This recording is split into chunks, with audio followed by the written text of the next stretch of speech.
wa ta'ala, yaitu nikmat kesehatan yang nampak tubuh manusia tersebut.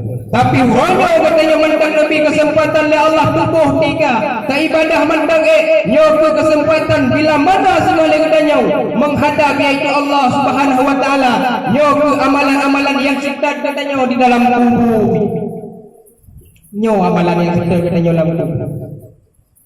Karena tinggal di dalam sebuah sejarah sahabat Rasulullah sallallahu alaihi wasallam yang bernama Sya'ban radhiyallahu anhu. Beliau merupakan seorang sahabat yang rajin beribadah. Jangankan berwajib libur sunat tak pernah ditinggalkan oleh Sya'ban. Tapi dikanya rumah Sya'ban dan masjid ni 2 jam perjalanan yang panjang, tapi Sya'ban tidak pernah meninggalkan yaitu berjamaah salat subuh, sehingga bahasa bahwa Sya'ban kasake tubuh hanali daya dan upaya sehingga dicabut yaitu nyawa oleh Allah Subhanahu wa ta'ala, sehingga bahawa ni penyesalan yang hidup daripada mulut Sya'ban, penyesalan yang dapat diri Sya'ban leboh perkara bahawa ni. Yang pertama yang keluar daripada mulut Sya'ban, ya Allah pakan ya Allah pakan alhamdulillah, ya Allah pakan todak pakan hanji olam, ya Allah pakan ya Allah lumbi yang lu pakan han yang lu.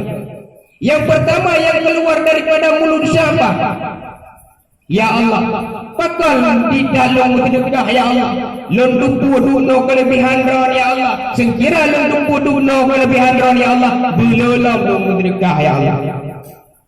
Nyampak menajid itu yaitu haba daripada Sya'ban tak kala menurut tarik nyawa oleh malaikat Israel.